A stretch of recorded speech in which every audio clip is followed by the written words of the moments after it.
आजादी के लिए लोगों को मरने का मौका मिला, अब स्वराज्य के लिए जीवन दिया, नई पीढ़ी सुराज्य के लिए जीवन देने के लिए तड़प रही है। देश के नौजवानों को लग रहा है कि आजादी के जंग में मरने का सौभाग्य तो नहीं मिला, लेकिन आजाद हिंदुस्तान में सुराज्य के लिए जीने का अवसर मिला है। इस चुनाव की प्रेरणा, ये भावना है भाइयों बहनों, वो मिजाज इस चुनाव में दिखाई दे रहा है। और तभी तो जिनका भारतीय जनता पार्टी से कोसों दूर संबंध नहीं है, जिसका भारतीय जनता पार्टी के कार्यकर्ता के नाते कभी अवसर नहीं मिला है, जो राजनीति से भी अछूता है, ऐसे लाखों लोग आज भारतीय जनता पार्टी के कार्यालय पहुंचते हैं, मुझे चिट्ठियां लिखते हैं, फेसबुक लिखते हैं, ट्विटर पे मैसेज देते हैं, हमें काम दीजिए, हम कुछ करना चाहते हैं। ये ललक 2014 के चुनाव की, ये ललक आजादी के जंग की जो ललक थी, स्वराज्य के आंदोलन की जो भावना थी, स्वराज्य के आंदोलन की भावना 2014 के चुनाव में प्रकट हो रही है। भाइयों बहनों, देश की आजादी के 60 साल से भी अधिक समय बीत गया।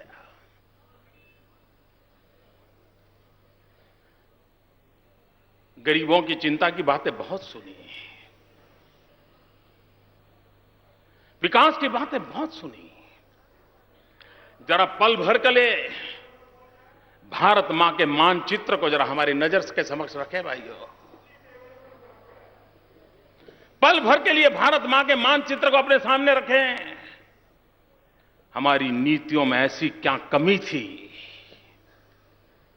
हमारे कार्य में ऐसी कौन सी खोट रह गई कि जिसके कारण जब भारत मां का चित्र देखते हैं तो भारत मां का पश्चिमी हिस्सा तो कुछ कर रहा है ऐसा नजर आ रहा है, कुछ हो रहा है ऐसा नजर आ रहा है।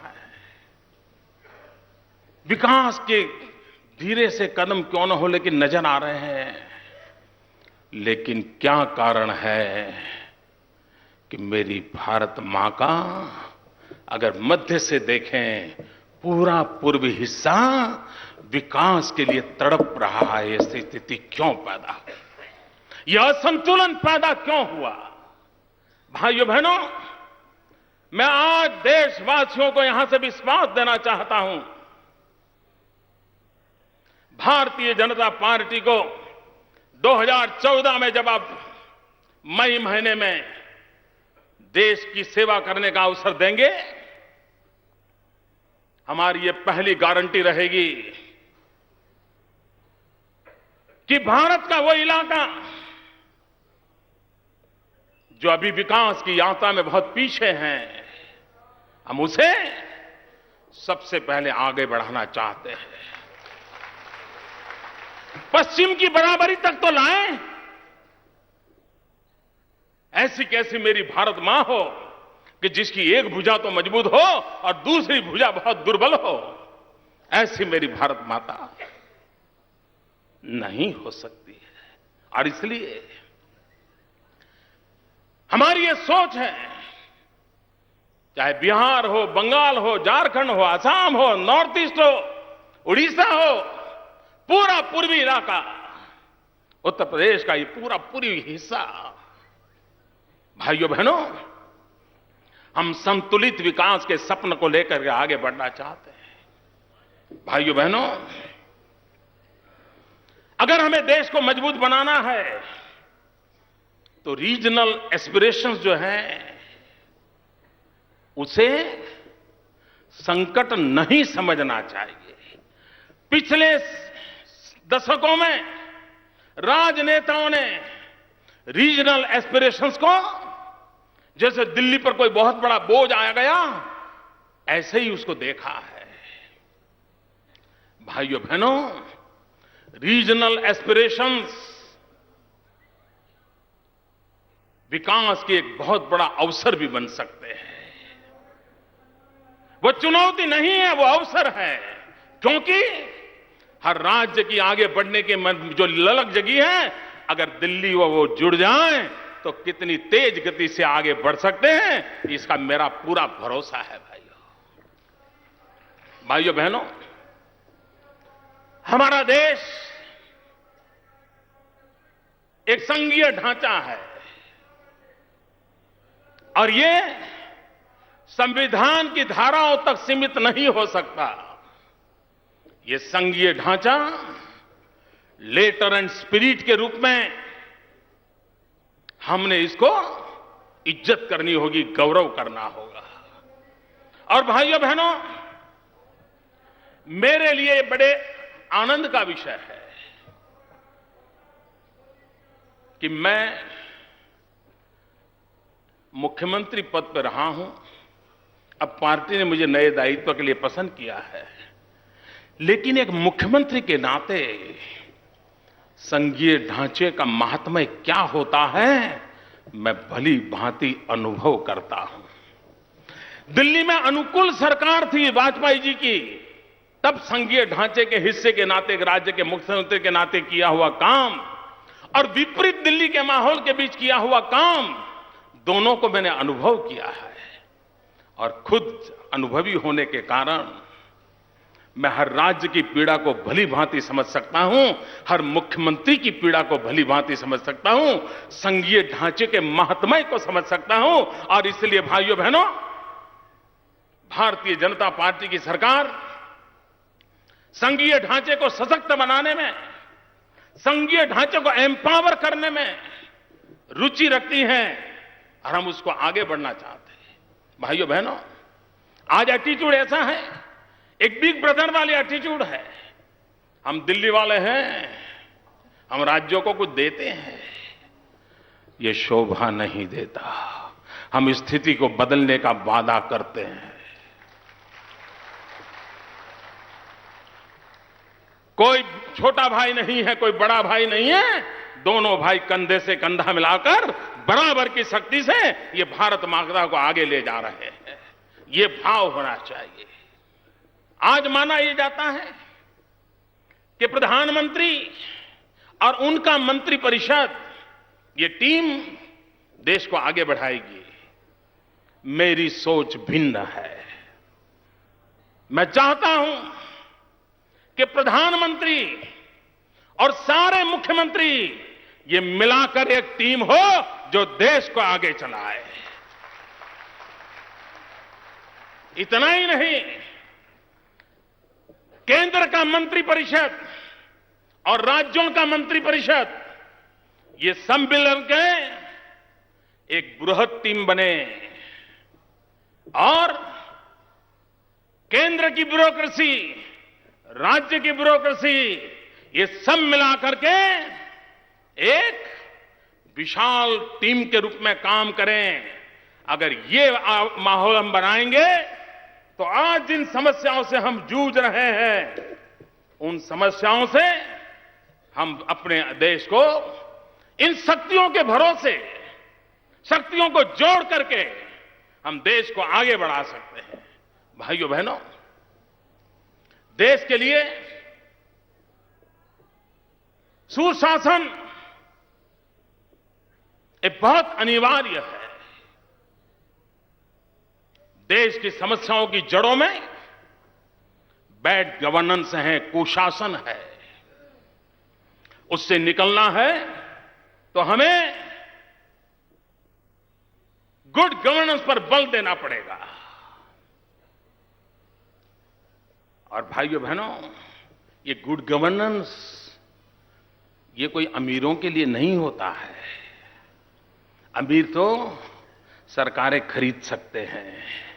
गुड गवर्नेंस गरीब के लिए होता है, सामान्य वंचितों के लिए होता है, दलित के लिए होता है, पीड़ित के लिए होता है, शोषित के लिए होता है। अगर सुशासन है तो सरकारी स्कूल अच्छी चलेगी, तो गरीब के बच्चे की पढ़ाई अच्छी होगी। सुशासन नहीं होगा तो गरीब का बच्चा बेचारा वहीं रह जाएगा। और इसलिए सुशासन चाहिए। भाइयों बहनों, हम गुड गवर्नेंस को लेकर के आगे बढ़ना चाहते हैं तब। इन दिनों बहुत सी बातें हम सुनते हैं भैया, हम तय करें भाइयों,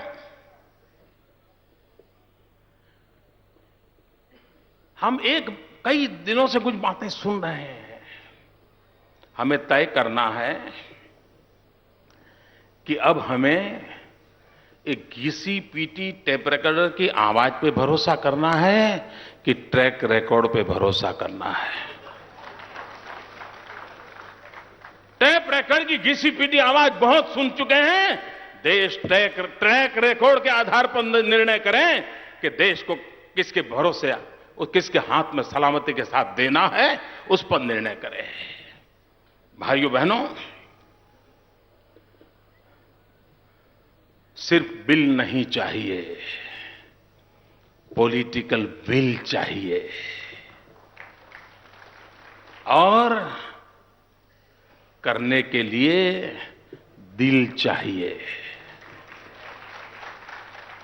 भाइयों बहनों, एक्ट बहुत सुन चुके हैं, देश को एक्ट सुन लिया, अब देश को एक्शन चाहिए। भाइयों बहनों, चुनाव जीतने के लिए डोल, चुनाव जीतने के लिए डोल डोल डोल डोल, फिर भी सरकार डोल रही है। भाइयों बहनों, डोल अपनी जगह पर है, लेकिन नक्कर विकास के लिए डेवलपमेंट चाहिए, डिलीवरी चाहिए। और इसलिए गुड गवर्नेंस, डोल से भी आगे बढ़कर के डेवलपमेंट और डिलीवरी के उन मूल मंत्र को हमें स्वीकार करना होगा, आगे बढ़ना होगा।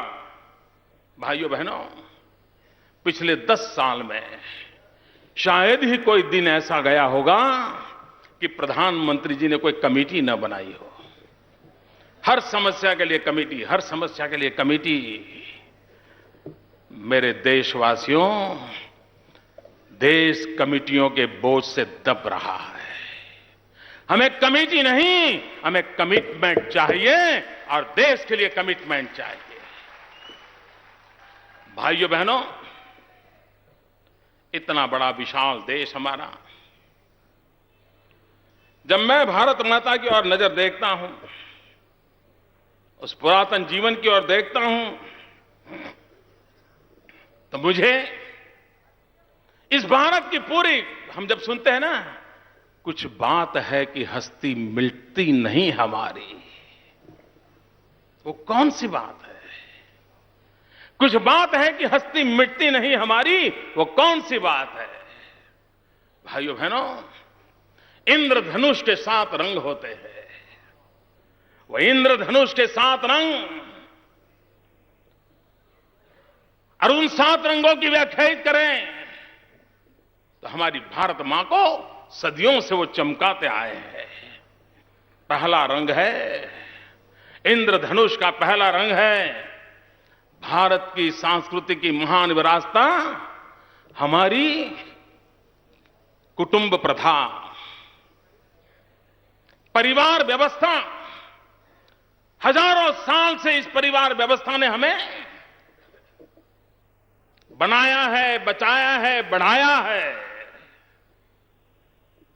उस परिवार व्यवस्था को हम कैसे अधिक सशक्त बनाएं? हमारी नीतियां, हमारी योजना, भारत की इस महान व्यवस्था परिवार, उसका सशक्तिकरण कैसे करें? दूसरा रंग है इंद्रधनुष का, हमारी कृषि, हमारे पशु, हमारा गांव।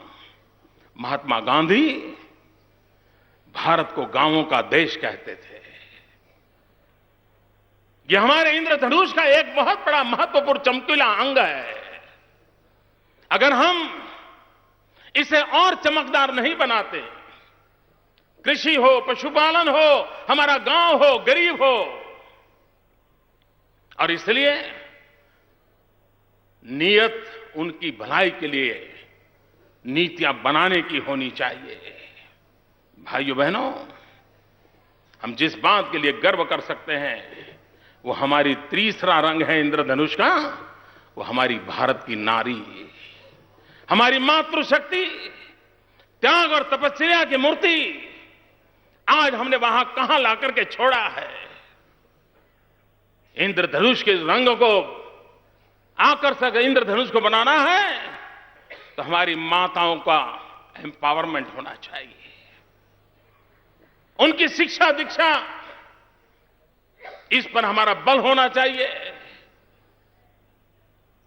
आर्थिक सामर्थ्य की वो धरोहर उसके पास हो, उस पर हमने बल देना चाहिए, उसकी सुरक्षा पर हमने ध्यान देना चाहिए। हमारे इस इंद्रधनुष का चौथा रंग है जल, जमीन, जंगल, जलवायु। यह हमारी विरासत है, हमारी अमानत है। अगर हमें भारत को आने वाली सदियों तक विकास की दौड़ में आगे रखना है तो हमारे इंद्रधनुष के इस चौथे रंग को भी उसकी परवरिश करनी होगी, उसको सुरक्षित करना होगा, उसको आधुनिक टेक्नोलॉजी के साथ और अधिक बलवत्तर बनाना पड़ेगा। भाइयों बहनों, सबसे महत्वपूर्ण है वो है हमारा युवा धन, हमारी युवा शक्ति। हम कितने भाग्यवान हैं कि आज हिंदुस्तान दुनिया का सबसे नौजवान देश है। 65% जनसंख्या 35 से कम आयु की है। 65% जनसंख्या 65 से कम आयु की है, 35 से कम आयु की है। भाइयों बहनों, जिस देश के पास इतना बड़ा डेमोग्राफिक डिविडेंड हो, इतनी हमारे पास नौजवानों की शक्ति हो, हम दुनिया को क्या कुछ नहीं दे सकते हैं। पूरे विश्व को वर्कफोर्स के लिए आने वाले दिनों में गंभीर संकट आने वाला है। अगर आज हमने तैयारियां कर ली होती तो दुनिया के वर्कफोर्स के लिए हमारा भारत का नौजवान न सिर्फ भारत का निर्माण करता, पूरे विश्व का निर्माण करने की ताकत रखता था। उसकी हमें चिंता करनी है। भाइयों बहनों, हमारे देश का युवा कुछ बातें बड़ी चिंता फैला रही हैं। आधुनिकता के नाम पर पश्चिमी रंग के प्रभाव के कारण इंद्रधनुष का यह रंग कहीं फीका तो नहीं पड़ रहा है। जब ये खबरें आती हैं ड्रग्स, नारकोटिक्स कुछ इलाकों में हमारी युवा पीढ़ी को तबाह कर रहा है। भाइयों बहनों, राजनीति से परे उठ करके हम सबका दायित्व बनता है, सारे देशवासियों का दायित्व बनता है कि अपने इन नौजवानों को ड्रग्स, नारकोटिक्स में कदम रखने से पहले बचा ले। जीरो टॉलरेंस का माहौल बनाए हम। हमारी युवा पीढ़ी को रक्षा करनी पड़ेगी हमें, कानूनी व्यवस्था से हो, विदेशों से स्मगलिंग अगर होता है तो उसको रोकने की बात हो। हमने एक दायित्व को निभाना होगा और हमारे युवा धन की रक्षा करके उसी युवा धन की ताकत के भरोसे इस भारत को विश्व गुरु बनाने का सपना साकार करना होगा। भाइयों बहनों, इंद्रधनुष का 7वां रंग है, वो भी हमारी बड़ी अनमोल विरासत है और वो है डेमोक्रेसी, हमारा लोकतंत्र। और जिस देश के पास डेमोग्राफिक डिविडेंड हो, डेमोक्रेटिक डिविडेंड हो, वो देश दुनिया के सामने कितनी बड़ी ताकत के साथ आगे बढ़ सकता है। और इसलिए भाइयों, हमारा लोकतंत्र ये हमारी सबसे बड़ी पूंजी है। विश्व के सामने आंख में आंख मिलाकर बताने की ताकत ये हमारा लोकतंत्र देश होना है। भाइयों बहनों, समय रहते हमने हमारे इस लोकतंत्र के रंग को और अधिक कैसे ताकतवर बनाना, उस पर हमने सोचना होगा। भाइयों बहनों, हमने हमारे लोकतंत्र को रिप्रेजेंटेटिव सिस्टम से लेकर के आगे बढ़ा करके पार्टिसिपेटिव डेमोक्रेसी पर बल देने की जरूरत है। प्रतिनिधि वाला लोकतंत्र, उसको जनभागीदारी वाले लोकतंत्र की ओर हमें ले जाना है। भाइयों बहनों, हमें गर्व है, हम गणतंत्र के परंपरा को निभाते हैं, लेकिन समय की मांग है कि अब सामान्य मानवी गणतंत्र में गुणतंत्र की भी अनुभूति करे। वो एहसास कैसे भर दिया जाए अपने आचरण के द्वारा, अपने व्यवहार के द्वारा, लोकतांत्रिक परंपराओं के प्रति गौरव करके हम उसको कैसे करें। और इस इंद्रधनुष का 7वां रंग जो अत्यंत महत्वपूर्ण है वो है ज्ञान। मानव जात जब जब ज्ञान युग में रही है, भारत ने डंका बजाया है। हम ज्ञान के उपासक हैं। हर मां अपने बेटे को आशीर्वाद देती है तो क्या देती है? कहती है बेटा पढ़ लिख करके बड़ा होना। हर मां के मुंह से ही निकलता है। ये ज्ञान हमारे इस इंद्रधनुष के 7 रंग का महत्वपूर्ण रंग, उस ज्ञान को हम किस प्रकार से अधिक शक्तिशाली बनाएं, उसकी ओर हमने जाना है। भाइयों बहनों, इन 7 रंग की कीर्ति कैसे बढ़े, नई कल्पकता कैसे जुड़े, नए विचार कैसे उसके साथ आए, उसको लेकर के हम आगे बढ़ना चाहते हैं। भाइयों बहनों, अभी कांग्रेस के अधिवेशन में